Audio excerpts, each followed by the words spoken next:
Hey guys, been 2 weeks since I've made a video to the day, and been taking a little bit of a break, but also working a lot and also kind of researching and trying to decide what do I want to talk about next.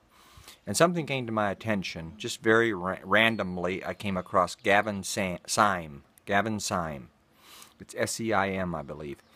And he is one of those constitutionalists that fights the state nonstop, confronts cops about breaking the Constitution, even though he's very educated in the Constitution and very much has ground to stand on. These situations seldom end well because the state no longer goes entirely by the Constitution.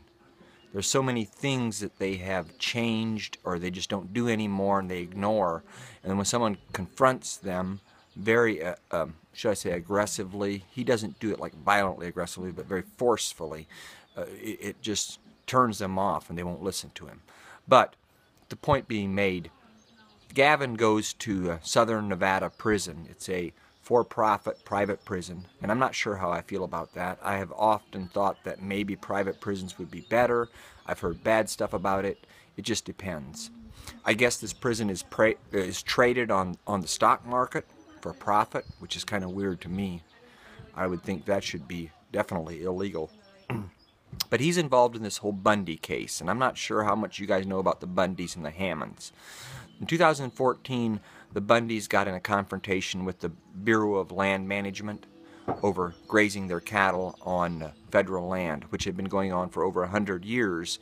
And there's been several things that I read. They tried to limit them on their grazing and raise the price, and the Bundys were either unable to afford it or refused to pay what needed to be paid, and the federal government came and to confiscate their cattle.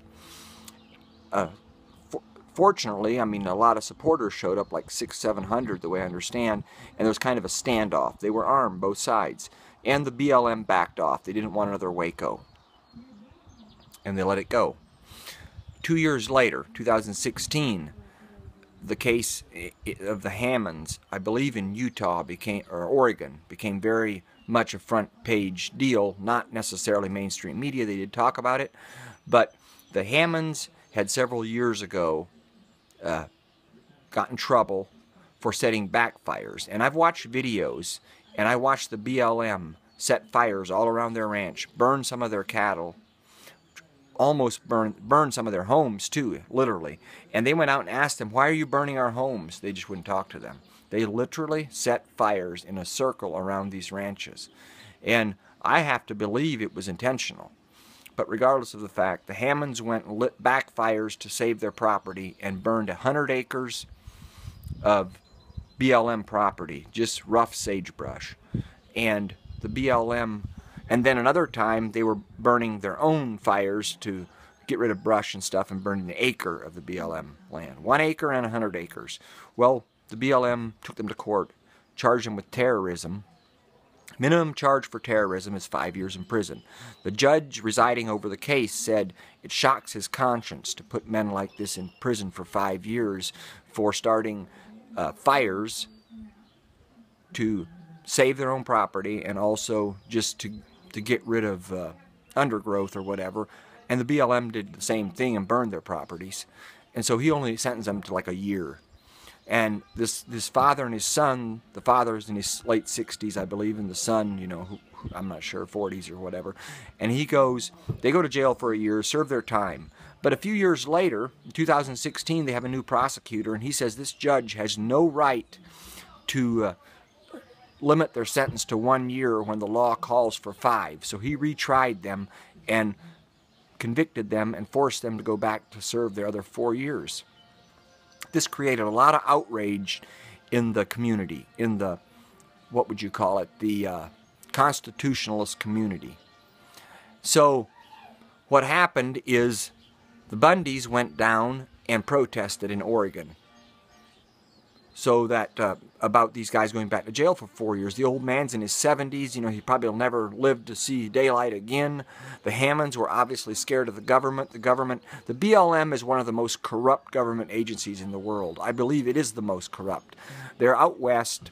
The BLM is in control of over 50% of some of these states like Nevada and Utah, and they're constantly trying to force out ranchers. So the Hammonds don't really, the way I understand it, the Hammonds don't really support the Bundys in their protests. They just want to go to jail and get it over with. But it was a big deal, and people were obviously very angry because the BLM is acting like communists, railroading people, and committing crimes and getting away with it. So after this protest, and these guys go back to jail, they take over the Bundys, and a dozen or two other people take over this wildlife refuge.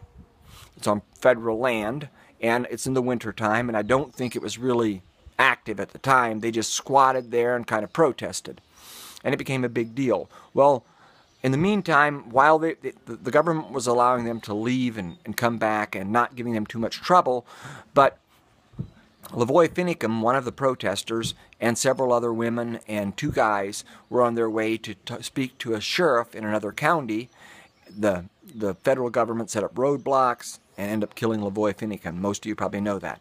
And a lot of people probably could say that, why would they take over this refugee, or this wildlife refuge building, you know? I mean, it's asking for trouble. Of course it was asking for trouble. But we can't judge them because we don't know where all the shit they went through, all the difficulties they have gone through with the government. I mean, I'm sure they were just fed up with it. They wanted some change. They wanted some national attention. Even though they didn't do anything violent, they ended up killing Finicum, and I'm going to have to cut this short because it's going to get too long, and eventually most of them surrendered, and they threw them all in jail, and the Bundy's father came down to visit them. He got arrested, and they've been in jail since the early 2016. And probably the most disturbing thing is Pete Santilli. Now, Pete Santilli, I believe, was a YouTuber that was out there involved in both of these cases, the Bundys and the Hammonds. Santilli, I don't know a lot about him. I never watched him before this, and he's in jail now. But they arrested him for the Oregon thing with the Hammonds, kept him in jail for almost a year, finally released him, and then they rearrested him for the Nevada charges with the Bundys. And mostly just intimidation, I believe. I don't think there's any real evidence. But since then, guys like Gavin Syme and others have been going down there to protest the prisons because the Bundys have been being abused, definitely. They've been tortured, thrown in cells. It's just a gross overstepping of federal government. The BLM is a danger to our freedom in the West, especially where these big open states where they own so much property, where they constantly try to drive out ranchers. I'm making this video to bring awareness to the fact. You guys need to do research on it. There's things that the Hammonds and the Bundys have probably done wrong, but overall, it was aggression by the federal government and very little coverage by the mainstream media. And a lot of Americans were guilty of calling them domestic terrorists when there's no evidence for that at all. And they were literally trying to protect their own property against an aggressive federal government trying to steal from them. That's about it for now. That's all I'm going to do on that. I want to talk more about the Bundys and Hammonds. I believe that it's necessary that this is brought to the forefront. I am amazed at their YouTube video, or their YouTube channel they use, which is LOK. It's a large L, small o, space, large K. And where a lot of these different people involved to speak on this YouTube channel, and it's 693 subscribers. Is that the best we can do as Americans? When we have fellow Americans being railroaded and treated like criminals. This case is important to American freedom and the nationalist movement. Even though we may not agree with everything that they have done, they have been railroaded, they have been mistreated. So guys, please research this, become more aware on it, make videos on it. Let's bring this to the forefront. Peace.